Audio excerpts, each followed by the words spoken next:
What's going on, guys? Tremaine here. We got another Sunday analysis video. Filming this on a Saturday actually, but I don't know if I'm going to post this tonight or just post it Sunday. But we're winding down the trading year here. Last trading month of the year. I'm done trading on, look at my calendar real quick. I'm done trading on the 22nd. Christmas is on that Monday, the 25th, so Friday the 22nd will be my last trading day of the year. I hope you guys have had a great trading year.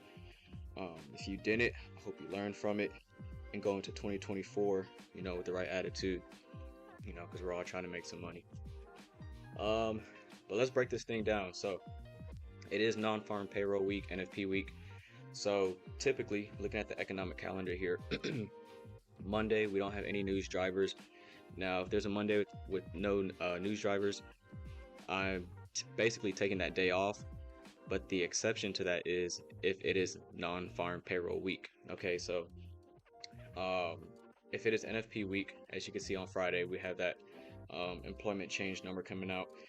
If that's the case, that is the only exception where I would trade on Monday with no news drivers. So I'm only trading Monday, Tuesday, Wednesday, and Friday. I'm not trading Thursday because I'm expecting a choppy market since the move for the week is likely to happen on that Friday once that news embargo hits at 7:30.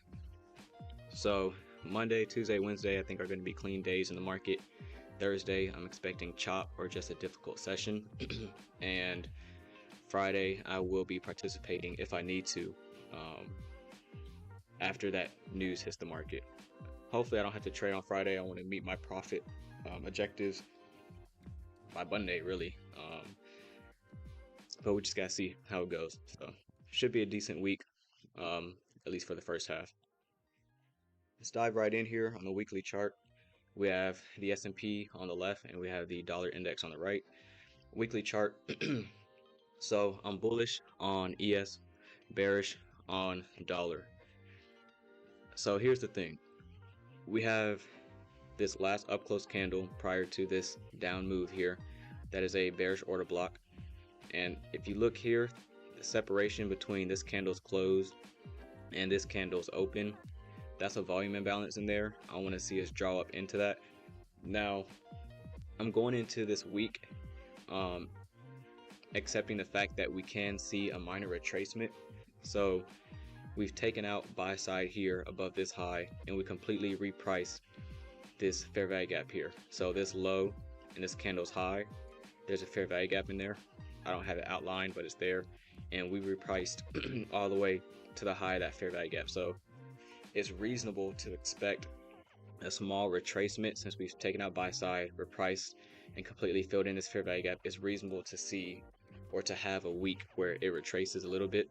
I don't know if it will retrace the whole week or maybe retrace the first couple of days, and then when non-farm payroll hits, then maybe get that rally. But something I'm being mindful of, and I also say that because if we look at dollar on the right, this last down close candle took out sell side here, rallied.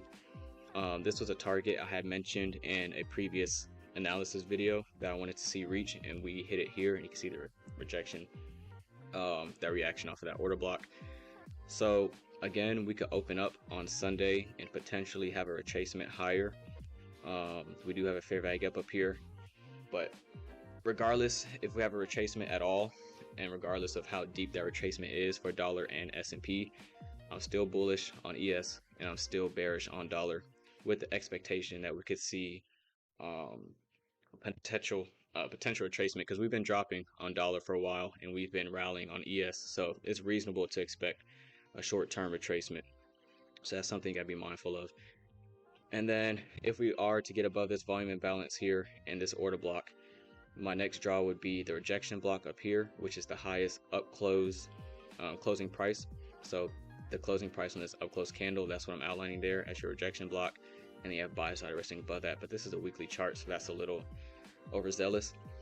Near term though, I'm looking at this order block opening price and this volume imbalance there. Dollar, if we can get below the opening price of this order block. The next draw on liquidity I have is this balanced price range.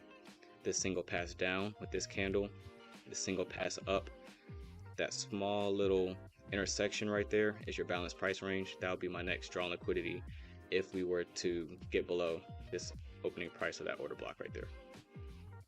All right, so clearing those levels off the chart and diving into a daily time frame. So S&P bullish again. Last week was it was a shitty week, I'm not gonna lie. It was choppy, consolidating. There were setups, but I was really nimble, wasn't really willing to participate because I knew we were range bound. So all last week, consolidating, a bunch of wicks. It was just choppy, a lot of manipulation going on. Then we had the, what was it? I believe it was the Fed Chair Powell speaking on Friday, and that's what you see here. And I mentioned in previous videos, buy side was a draw, and this buy side is a draw. We've already taken out this high right here, so I want to see this high taken. We have a volume imbalance in here that I want to see reached. These last two up close candles is a bullish order block, so that opening price, I want to see that as a draw on liquidity, but I'm not looking at that to send price lower. At least not long term. It could provide a short little retracement, but I want to see this area reach right here, this volume imbalance. So we've worked this order block right here, this down close candle. We've worked it. You can see the support at the opening price right there. The body's unwilling to close past that opening price, and we finally get that rally. It's pretty clear where we're headed. Dollar index on the right, we have relative equal lows here, this low here, this low here, sell side resting below that. I want to see this fair value gap act as resistance. I want to see us trade below it. We have sell side also resting below this low. Traders are picking bottoms. There's already people who think the bottom's formed, we're going up now, we're going to take out these highs, we're going to trade up here somewhere. I don't hold that idea, not saying that it can't happen, but given what the S&P is showing, I think we want to get below this low, punish anybody who is buying this little rally here, and eventually get below this fair value gap and take out these lows. You can see this candle closing at the opening price of this bearish order block. I like to see that, and we open way lower. I want to see us with energy and speed get below this low and attack sell side. 4-hour chart for both dollar and S&P. So we have a breaker here. I don't like keeping key levels that aren't on the daily time frame, so I only like keeping daily levels on my chart. So if we're on a 4-hour chart, 1-hour chart, and I mention a breaker or I mention a fair value gap, I won't have those on my chart unless I'm actually trading that session. It just keeps my charts clean. But we have a low, a high, and a lower low. Okay, so this up close candle here in between these two lows is your breaker. So that entire candle, you extend that forward. I want to see if that supports price, and we also have a fair value gap here. So we have a fair value gap right here that pretty much lays on top of this bullish breaker. So if we do trade down into this area, I want to see that supports price. And then, did I forget to mention? Yeah, I did. This wick right here, this long wick, consequent encroachment, I'm taking half of that. If we were to trade down into that wick, I want to see if that acts as support. To be honest, I don't want to see this reach because we have this huge expansion. I just want to see us hurry up and reach this level up here. I don't really want to see a retracement down into that wick, but I have it annotated just in case. Okay, so bullish breaker, fair value gap on the 4-hour time frame. If we were to pull back or retrace a little bit, I want to see if I could find lower time frame buy setups in this area. All right, dollar on the right. So we've taken out this high buy side. We had that bearish order block on the daily time frame. We completely repriced this inefficiency here, so completely balanced that out. You can see the body's respecting that, and we break lower. This last up close candle is a bearish order block. I want to see us quickly accelerate beneath this low and use this as kind of a inversion fair value gap and treat it as resistance, and eventually head towards that sell side that we outlined right there. That's this level. So once again, bearish on dollar, bullish on ES. 1-hour time frame, this is as low as we're going to go for tonight. We took out sell side here with this drop down, taking out that low. So traders who are long, traders who are buying this, they trail their stop losses up here. We trade below that, take them out the marketplace, we rally, and we have a breaker here on the 1 hour time frame. So we have a low, a high, a lower low, we rally. This last up close candle lines up with the high of that daily bullish order block. We trade down into it. This up close candle here, we extend that forward along with the order block. Okay, then we rally. Buy side objective that we talked about there, we're in close proximity to that. That should be a low hanging fruit objective, easy to reach. But my main focus is, can we get up to this daily volume imbalance this week, potentially with that NFP announcement on Friday. Hourly chart, pretty simple. Traded up into that daily order block. It was taken out buy side. It's not shown here, but taken out buy side here. Break down. Okay, we have a large gap right here. I want to see if we do trade up into that. So we have this CB here. If we do retrace, I want to see this act as resistance along with this gap. Extend that range forward. I want to see that act as resistance.